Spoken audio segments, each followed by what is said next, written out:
Hello and welcome to the latest instalment of Talking Dogs Meets. I'm here in Churchtown in County Meath to meet a man who has, well, a long history in greyhound sport. A man who has captured a derby at Oaks and a puppy derby in his time. Yes, indeed. It is the man that is Ollie Bray, a shrewd individual with a story to tell.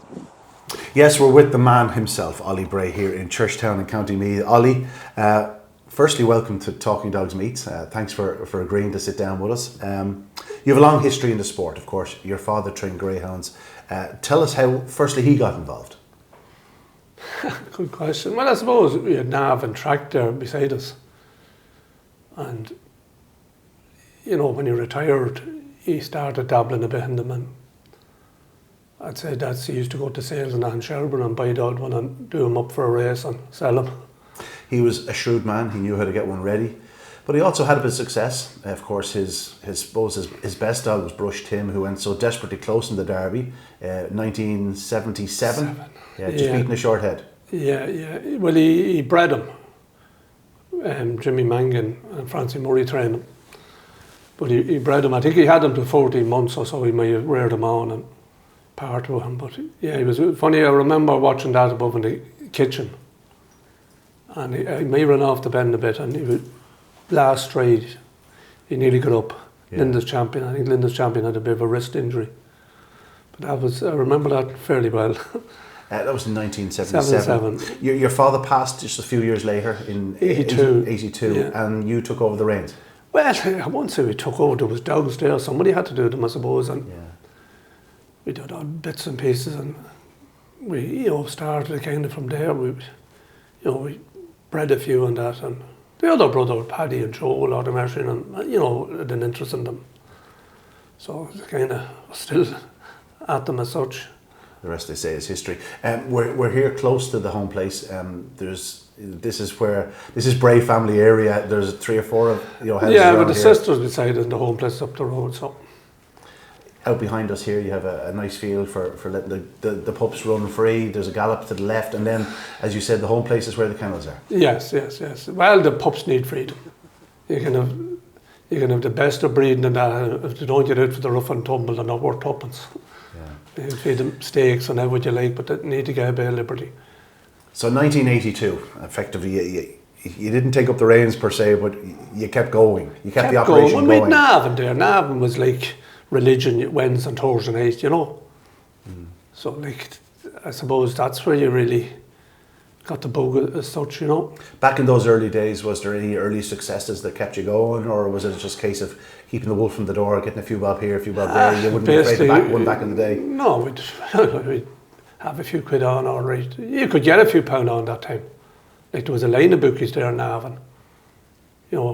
Frank Finnegan there, done chances, and there was a line of them there. I can name plenty of them: Toss, Bertie McGuinness, Paddy Lennon, Lord there was a line of them, but you could get money on, and that's big downfall today. In those early days, how many dogs would you have had at any one time?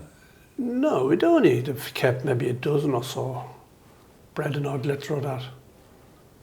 A good way of life. I know you're at it 24/7, but you would have been a young man at the time. It wouldn't have taken much out of you. You obviously enjoyed it, that you kept it up and did it. Were you working at the time, or were you fully at the dogs? Well, we did. I worked a little bit now.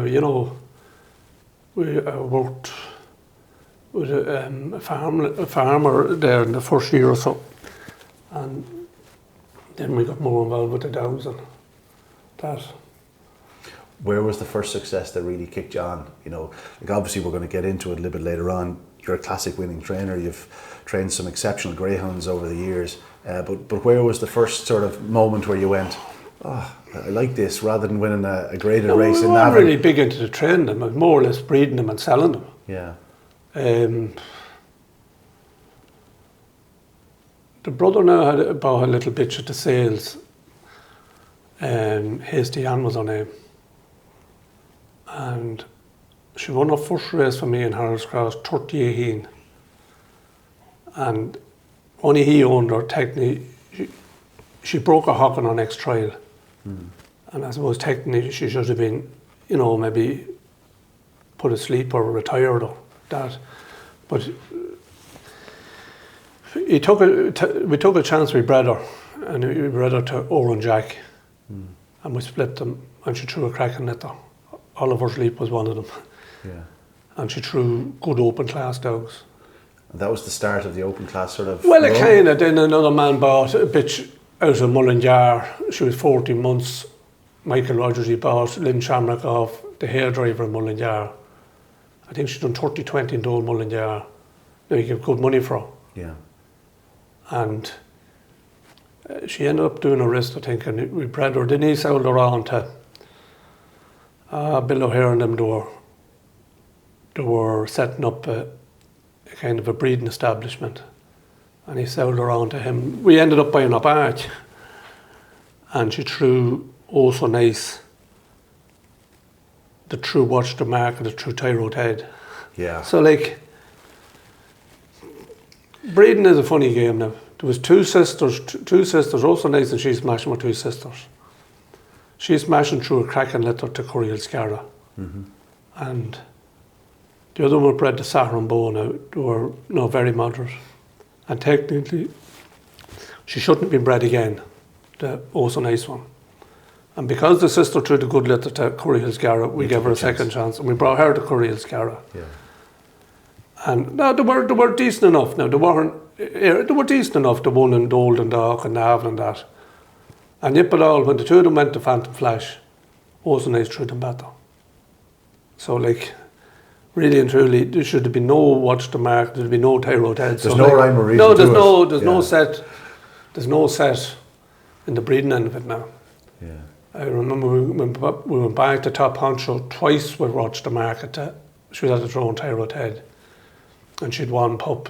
No, he was very moderate, and he gave us a free service, and we had a dog and a bitch, and the bitch done a hop, and the dog was a grader. So like, she was at the throwing the super litter to Top Honcho the first time. So it's amazing how it happens. You know, sometimes it's just one of those things, and it can be frustrating. But at the same time, at least you got the likes of Tyre Ted out of that. Yeah, we were lucky enough. Now we're lucky enough, and I think the more there's talk of them, the expectation, I think the worse are.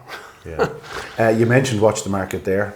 I know that she was named perhaps potentially after something my father used to write in the farm guide. That's right. Every other one we used, was a guy that watched the market and says, the next good one I have, I must put it down. So that's really how we come to name her. It's a compliment, Ollie. It meant at the time that when you put the few quid down, they often did come up in front, and I suppose that was a bit of your bread and butter, certainly in those days. That's 30 years ago. We had a few gamblers and say, lads, I wouldn't be a terrible big gambler myself now. You'd have a few pound on, but wouldn't be having, we wouldn't be having thousands on by any means now. Yeah. But that was really basically how she got named now. So in essence, it was a few lucky strikes with breeding litters that sort of increased the level of quality of your dogs through the years. When did you first start taking dogs for other people? Or no, we never really took them too many in. Like Michael Carney, be local enough there out from the town. He had always a few. He was friendly enough, I think, with Larry O'Rourke. He did buy an odd one and the same. And that's really how the bypass and that come around. But we wouldn't be big into taking dogs with public trainer now. Yeah. Obviously Navan closed. It cut off it almost must have felt like losing an arm, but you became more regular in Dublin. Harold's Cross particularly, you started your young dogs there. I liked Harold's Cross now. The old Harold's Cross, and that was lucky enough for us. And I suppose we were spoiled, but Navan was 15 minutes in the road. Yeah. And nowadays you still race a few dogs in Mullingar, obviously Shelburne Park. You get to Dundalk as well. Yeah, they'd be based at the three: Mullingar, Shelburne and Dundalk. And the problem now is it's all weekends, so like if you have a double up, you're looking for somebody to bring them. Of course, if you had the right dog, you'd still travel to wherever you had to. Well, somebody would. Somebody would. Yeah. Let's get back to some of the great dogs you've had, and you really have had some champions through your hands. We might just leave off one or two of the obvious ones until a bit later. But in those early days, you know, again, they were all, you've mentioned one or two of them. You bred Tyra Ted, obviously enough. Did he race for you for once, or Oh was no, he he raced 3 or 4 times for me. Yeah. We started him off in Shelburne and unraced. And, well, in a race, I'm not sure it was an unrace, but I think he won in either 28, 56 or 38, one or the other. Then he went into, I think Bernard Barry was sponsored a stake at the time for dogs, didn't run more than 2 races. The winner of 1 or winner of 2 in Shelburne Park. It's like almost, it was almost it became the Champion 550. Not the Champion Stakes, but the one for younger dogs. They got rid of the winner of 2 element of it and just made it for, I think it's the whelps of that year. Sort of. Yeah, he went into that, and I think he got to the final of it, and he went wrong the week of the final. Yeah. And we had to pull him. So he was young enough and green enough going into the Derby. And I don't think he bet in the second round of it. Not 100% sure, but there was a good few looking to buy him, and we ended up, we done a deal with PJ Fahey afterwards. And the rest, as they say, is history. Yeah. He turned out a right good dog afterwards. I think he won. I remember talking to Ted Hegarty, and I said to Ted, you know, Teddy, you mad, Ollie. And I said to him, look at, what about next year's Derby? And Ted's reply was, he said, can't you back him to win next year's Derby? So I kind of, done that. Sadly, he didn't win a Derby. No, he didn't. But he won a Laurels. He did, he won a Laurels. Amongst others. And he won the 600 in Shelburne. Yeah. He was an immensely fast greyhound. He was a very, very genuine dog. He had a huge engine as well. It wasn't just a case of flashbang wallop with him. He was a real Paul Hennessy type greyhound, the type of dog he goes for now. Paul, huge engine. To be fair, like, he did improve. Well, he was naturally improved. He was only a young dog when he got him lately raced. He did improve now. But he was a good solid dog. In recent years, you've had a couple of very talented sprinters. We were talking about them earlier on. They both raced under different names after being sold across the pond. But Get It Right was hugely promising. Had a couple of injury issues, but was very, very fast. Amongst the fastest you've ever had, I'd imagine. In terms of pure sprinting pace. Well, the new Dundalk was up his alley, the long run to the corner and that. As I said, if you break 21 seconds or that, you're able to run. Yeah. Now, I know it does rev up come the summertime, but like, you still have to be able to run to be breaking 21 seconds. He did it as a raw pup, but he was second or third race. Was it even a first race? He done 2092, I think, or something, his second race. He done, yeah. I think I rang you, I think he done 2112 or something in his first race.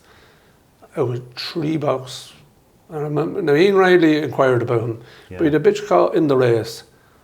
And I said to Tara Bear for Droopy's Adele. Yeah. So he was scratching his head. She could run a bit. Yeah, well, she ended up, she wasn't too bad, so it's no wonder Ian was inquiring about her. I think it was for Brendan Keogh. So she turned out decent enough too now. Yeah. And at the same time, as it happened, you had Gallant Knight, who again was sold to the same man at the same time as Get It Right, but he won the Island Bridge in Shelburne Park. He was razor sharp as well. Yeah, again, would you believe it? I entered him in where did we start him? I know he was entering a race in Dundalk. It might have been a such race, I'm not sure now, but I was 99.9% it was a sprint. Yeah. And I ended up, it was the young lad that gives me a hand brought him. He said, this lad is in a 525. Yeah, what, says I won't like to say what it says. But anyway. We can guess. I was in Newbridge the same time. I don't know what stake was on in Newbridge. Was it the Newbridge Derby or that? I'm not sure now. But like, he was weighed in and everything, so he would let run. I think he was toured. He was toured. And ran reasonably well. He stayed better than I thought he'd stay. Yeah. But he wasn't ready for a 525. So he came out of the race not too bad. We left him a week or so and we schooled him up for a 400 in the dog. I think I entered him up in the 400. It was competitive enough now. I think Ginger had something in the race and that, but he done 21:30. Yeah. And he won handy enough now. And I think he gave him a sprint trial in Shelburne. I think he done 1860, but he went down at 6:05 or something. Yeah. And basically he could run. Yeah, he could run. Yeah. So like he had Gizmo Cash and that. There was good Flash and Willow. There was good sprinters at the time.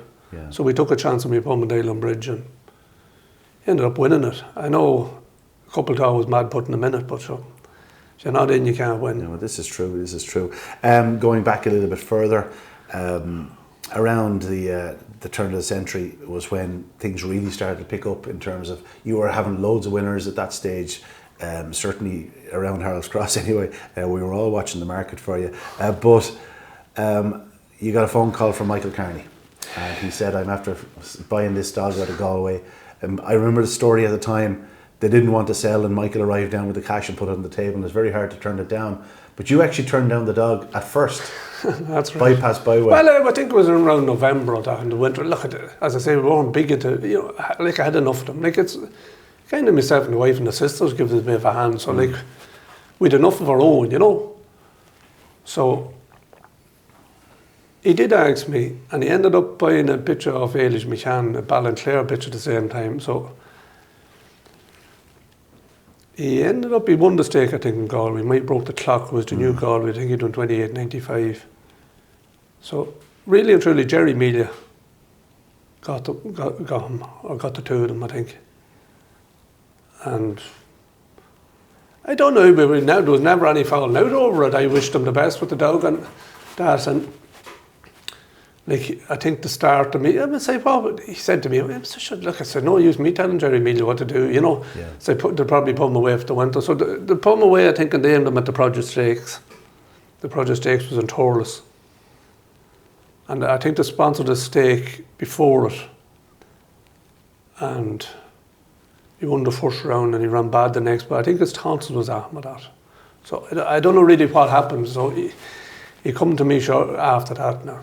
Yeah. But I don't know was he to go to England or what or that, but we didn't get his tonsils out. We ran him, I think, in the Produce Stakes in Torless. And that's where he used to be christened a one-hit wonder. It was a real wet night and Torless was slow. And he done 28.86. Phenomenal run. They weren't doing 29 30s and forwards in it. Yeah. And they were going around. When he done the run, they didn't. And typical, he went out the following week. So after that, we took out his tonsils. And The rest, as they say, is history. well, it is and it isn't. Like, we ran him in a sprint in Shelburne just as a pipe opener. And a dog pumped to the wall, I think. Yeah. I remember we brought him then up to Lifford for a charity meeting. And a dog fought with him. And there wasn't a word from Lifford and Little Monaghan coming home. Yeah. So like, it just come the Derby, we ran him in the Cox Cup, he went through a round or two of it. And come the Derby, he kind of come right. But the real key to him was, remember I put him in the Champion Stakes. And I think he won the first round or the semi-final of it. And I think it may have been in one box in the final. And Michael Carney came in from holidays. I remember coming in with the bag. And Olden Times cut the nose of him. Yeah. And out of run off the corner. So I looked at the video a few times.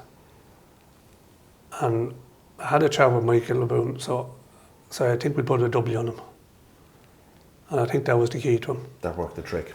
He was brilliant through that derby. Like as you said, you're telling us he got knocked out of these competitions early and whatnot. Well, he was gaining great experience and confidence. Yeah, and confidence. But during that derby, he was dominant in many ways. He made one mistake. Yeah, the quarter-final. Would you believe it? I think it was his best race. And he scraped through in third. And I remember meeting you in the Oak Suite after the final going, he won that derby 2 weeks ago in the quarter-final. Yeah, he ran a blinder. I think he broke, he was fifth or something and got up to be third or that. Yeah. But it was a good, solid derby final. And Bypass Byway, I think the whole world knew if he came out on traps, he was going to win the derby. Now, he didn't just win the derby. He smashed the clock. He did 29.42 in the final. It must have been a surreal night, just an incredible experience. It was, no doubt it was. For the dog, you know, you have the bit of pressure and everything. We had a few quid in them now to win it out. I think we backed him with Ted at 22.5-1, or he was. I wasn't on, and I remember a few quid in the winner of the first race, and Coleman or Ali was there saying, "Win and see what Hegarty." So I think he gave him 22-1. So we had a few quid in him, but he came right at the right time, and stayed right, which was the main thing. So, in terms of all the dogs you've trained, was he as good as it gets? He had a very lucky owner. Yeah. Very lucky man, Mike Carney, a very lucky man now. He well, look, you have to be able to run to win a derby, but as he quoted, you know, you need the three things. You need the dog, but you need the man, but you need the luck. If you haven't a bit of luck, you'll win nothing. He was so emphatic that derby final night, though. He was he truly was one of the great derby winners, certainly of that era. He was just magnificent that night. Well, I suppose old McKenna drew his legacy, and as I was telling you with the luck, he went wrong on him. Some mishap during the week. Didn't he get spiked at the escape I don't know or what something happened as well? to me. Something happened to him anyway, and it took, like, you want them 100% right or 110% right, you know, to have a chance of winning it. I think I'm not sure that Droopy Rees sprained his hock in the final of it. So it went his way. You did look on the next. You know, going to traps, if you break a track record, you're going to win. Well, like, he was in good form now. He was in good form, and the nephew used to lay them out, David. Yeah. And they were at me. He let them lay them out, so like I didn't shock him off, and I stayed with him till he got sampled. And my biggest job then was get a position to see the final. So I got up just in front of the 550 box on that lower stand. And I seen them trapping good enough, and they're running away from you then. When I seen them get in the corner, I knew it was over. I was going to say, at what point in the race did you know it was over? Well, that was the position I seen the derby from, so like, I knew it was over then, bar something, you know, goes radical round, which can happen. Yeah, he was the son of Spartan Heat, of course. Sandy Penny, yeah. He was a monstrously fast greyhound, but you had a few around the time. A year later, you became one of the few trainers to win an Oaks and a Derby, because Axel Grease, for your great pal Larry Dunn, emerged a tremendous winner of one of the great Oaks finals. Yeah, it was an absolutely titanic tussle. I can still see it in my head. Yeah. Down the Barsters, we were in 4. You had 1 yard, I think, was in 3, and Mustang Mega in 5, was she? But 3 of them went down the back. We broke in front, and it was a ding-dong battle into the Toll Bend. You know, 1 yard, Mustang Mega and Axel Grease. And it was taken into the Toll Bend. And she just squeezed around and shot a length or so. And Mustang Mega came at her up the home stretch, and she held on. I remember watching the race from where you parade the dogs, and I knew she got up. And I was a good bit further that time. I cleared the chain to get to the pickup. That was her second crack at the Oaks. She'd gone. Yeah, she was about lucky. The first year, Life's Beauty won it. But I'll tell you what, Bar, Life's Beauty, she did win it, but my good friend Des Gilbert had a bitch in it. Hey, good looking. Yeah. A hey, good looking leather. And I went checked her over her backside of the sprint box, and that cost her. Yeah. You know, take hey, good looking out of it, but I know you can. But she was young at that time. She was very talented from the start. Like, she was one from after 2 or 3 races. You knew she was going to be a top bitch. Yeah, absolutely great. You know, she had the heart of a lion. Yeah. She was a really good bitch now. In the subsequent years, you've had some really fast greyhounds. Of course, you won I was going to say juvenile derby. It was a puppy derby back then. You had Royal Treason and Kryptonite short-headed each other. You had both of them, both extremely fast greyhounds. Yeah, that was a fair achievement enough. Like, we bred, reared and trained them. Like, I sold Kryptonite to a group of lads that I'd be friendly with. He was unraised. And he turned out, you know, top dog. But the other dog at all was a 2-dog trial that beat him. Yeah. But you were saying to me earlier on, it was worth a few quid to you. Well, that short head. You owned him. That short head. The puppy derby that time was worth good money. I think it was worth 35,000. Yeah. It was 14 for second or something like that. So there was a good difference. Did you bred both of them? They were both out of your... Oh, bred them, reared them. 3-star girl was... Yeah. She was very fast as well. Did she get to an Oaks final or Oaks semi-final? She was a bit unfortunate. She was in around the time of Axel Grease and Spellbound. Yeah. And we had another little bit for Colin Monterali, Charlie Mindy. She'd done 28.50 at that in Shelburne, and there was nothing to offer. You know, because you had the others. But... Kryptonite went on to be an English Derby finalist, of course. Yeah, we ended up... I remember asking... He looked ideal, the old Wimbledon type dog. I remember asking Seamus Craig and Slaughter Merchant in Shelburne, would he be interested in taking him? And knowing Seamus, he took a deep breath and put the chest back, and he said, look, he said, I'll hardly be going trialling at that. He said, I might go to... He'd Lyle Honcho. And he was at the run in it the year before, I think. He was finishing third that previous year. Right, and he said, I might go to Scotland first. So he started to tell me, look, he said, you'd want to go over and give him a few trials and see how he travels and all that. And he said, on that, is it M25 around London? He said, you could be stuck in it for a couple of hours. And my last words to me, I said to him, he said, I won't be stuck in it. So the father, we knew Charlie Lester, the father knew him and that. So we got in contact with him and we sent him over to Charlie Lester. Yeah. And not a bad man to send him to. No, Charlie, be top notch. Yeah. And he got to the final of it. Yeah. And funny, the same Lyle Honcho ended up winning it that year. That was the year Seamus got over the hump, because obviously there'd been Premier Fantasy, Mini O'Farrell, he'd gone so close, and to get there. Yeah, he was cursed with Premier Fantasy, no doubt in the world. You know, he was coming up 4 clear and broke his hock. After that, you've had some very fast greyhounds, 550-yard dogs, real 550-yard dogs.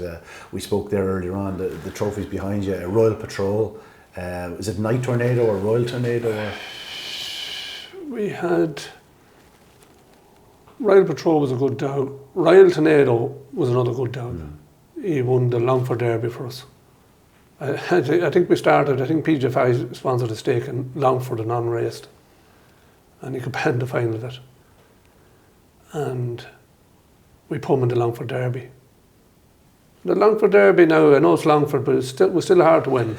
It was a confirmed open competition. But he ended up winning, and he ended up getting the semi-final of the Derby that year. I think it was the year College Cause won it. And he won the consolation. Beating Slip the Lark, who'd been runner-up in the Derby the previous year. I think he'd done as good a run, time-wise, as good a run as College Cause. Yeah. So, he could run now. He didn't maybe train on great, but he definitely could run now. There was 2 of them, I think. There was 3 in the litter, and sold the bitch to another man in England. And the other lad, I think, broke his leg in the run of that. Yeah. We spoke about Bypass Byway. I suggested he was probably the fastest you ever put a lead on. There's one dog you put a lead on as well that might have an argument about that. Paradise Madison. I remember seeing Paradise Madison in Shelburne Park. My claim to fame is the night he became the first greyhound ever to break 28 seconds at Shelburne Park. I didn't have him tipped to be in the first 3. He'd shown loads of pace and ability, but had found a bit of traffic in previous starts. And then that night he took off, 27.92, and in the subsequent weeks went faster and faster and faster, 27.67. He did runs we didn't think at the time were possible. He must have been a bit of a thrill for you. He was an airplane of a dog, but I won't say he was a thrill for me. In a way, he was a bit of a headache of a dog, you know. But he was a terribly fast dog. Now he come to me, Dave Buckley, asked me would I take him. I think he ran his first race, maybe in a 550 in Shelburne. And he was going to holidays. He asked me to take him, and again, I think he finished 3rd. And I said to him, so maybe you'd stick him. He was A1 or that or A. We stick him in the Longford Derby, give him a bit of experience. So put him in the Longford Derby anyway. He got to the final of it. Francie Murray, the bitch, she won at Subway route, but he chipped the bone as metacarpal in the final of it. Yeah. So he was off. He was genuinely off for nearly 3 months. and I think I read them back in Harold's Cross. And it becoming near the time of the Comerfords, I think. And there was a 2-run sweepstake advertised, and it kind of, you sponsored, you couldn't sponsor any better for him. You know, his age group and time-wise and that. And they said, sure, we'll put him in it. So I didn't mind we'd put him in it, but it ended up was a single race. Mm. And above all dogs, like we'd school them a good bit now. You know, we couldn't gallop them or that, we'd school them. Of all dogs, he'd very little schooling with me. He was off for 3 months. He qualified and he was straight nearly into a race. And I think it was in $5. But I know I think he done 28:30. Yeah. I was scratching my head. So, because there was a bit of dispute with injury stand up. So, some said chip the ligament and pull it or that, but it never really come at him now. If you ever see a video, I used to put a bit of strapping on him, and he ran with it, didn't do him any harm. So Sean Mead, the breeder, wanted to run him in the Ledger. So again, I said to them, David, I'd say, we'll just not leave him there for the Comerfords. The National Puppy Stake. Yeah, well, it was, at the time. So, I kind of once I got me way, it was his age group rather than going out in the open with him. Mm. I think it was a December dog. It would have been a December stake back then. Yeah, I think it was December. And so they agreed with that. So I kind of left him on the easy list for a few weeks. And I put him back in a race in Shelburne. And I think he was third. I think Isabel Boy won it in 28:30. Yeah. And I remember Ted Hegarty quote, "Hey, you don't run Melody, hey, you don't run Melody." So, fishing for information, that's all Teddy was doing. Ted is very sharp anyway, but to make the long story short, the Comerford wasn't starting for another week or two. So again, we left him easy enough. And I think I brought him up, I might go up one school or so into him. I think he done a 28:20 for me. I'm not 100% sure, I think he did now, or 28 something. Anyway, but to make the long story short, I remember saying to Dave, Owen McKenna had a dog, I think it was a Farlow dog, was short enough to win out, 7 or 8, he was at doing 28:28. Mm-hmm. And I said to Dave, the dog was 12-1. Believe it now, we had a few quid in them to win out. We backed them each way of that, to be in the first 4, I think. And he ended up, he broke the 29 or 28 seconds in the first round of it. 27:92. Was it 92? Yeah. I know he broke it 3 times. Yeah. I think he did a 27:70 odd run. And then he did the 27:67. Which is only broken in the last year. Just tells you how good a run it was. But it also means as a trainer that you had dogs that broke the 550 record and the 525 yard record at Shelburne Park, which is pretty remarkable. Remarkable, I suppose, for the small and dogs you put through your hands. But you have to have the ability to do it, and all that end of it. But as I say, only maybe chipped the bone, he'd probably been sold. Yeah. In the Longford Derby final, but he was an aeroplane of a dog. But you know the story of the final. He tore down the backstretch. Yeah. As I say, we had a few quid in him each way on that. Bar you got a gun and shot him, you couldn't keep him out of the first 4. Yeah. And you know what happened at the Tour Bend. And very rare you see them hitting the deck at the Tour Bend. It is. At that time, it was notorious competition for odds-on favourites getting knocked over, or turned over, should I say, rather than knocked over. A lot of strange results happened in the National Puppy Stake final over the years, and that was perhaps up there with the strangest of them, because obviously, given his runs in the previous weeks, he was as hot a favourite as it possibly could be.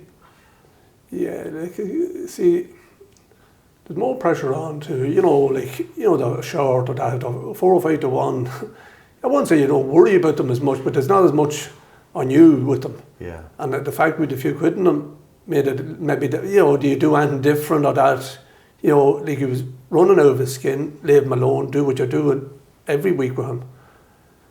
But he just went for a gap at the toe bend that wasn't there. Yeah. The rest is history. Yeah. He ended up being a very fast greyhound. Back then we thought he was going to be Derby dog, whatnot. As it was, he won a Champion Stakes later in his career, but there were issues then afterwards. Yeah, he had his problems. I can't. He had his problems. But I suppose for those few weeks that time, at the back end of the year, Yeah, he broke that. To smash the clock, Yeah, not once, twice, yeah. but 3 times is pretty remarkable. Yeah, he was an airplane of a dog now. Yeah. There's another dog you want to mention. You said he had a good story about him. Yeah, one of my favourite dogs is before he was out with that bitch I was telling you, Lynn Shamrock. He was a Curriel Scarra dog. He wouldn't have raced too much now in Shelburne. Playful Snout was his name. Mm-hmm. But I remember we started him in Navan was at the time. He won his little competition, or won a few races, but he was a real pet of a dog, big white and brindle dog, 80 pound. And the older dogs suited him down to the ground. But I do know he picked up what we wouldn't have been as much, you know, into the injuries that time or that. He tore what we now know as the TFL. Mm-hmm. And his leg was up like a balloon. I think he was after doing either a monkey muscle or something in Navan. But I remember bringing him to Danny McHenry.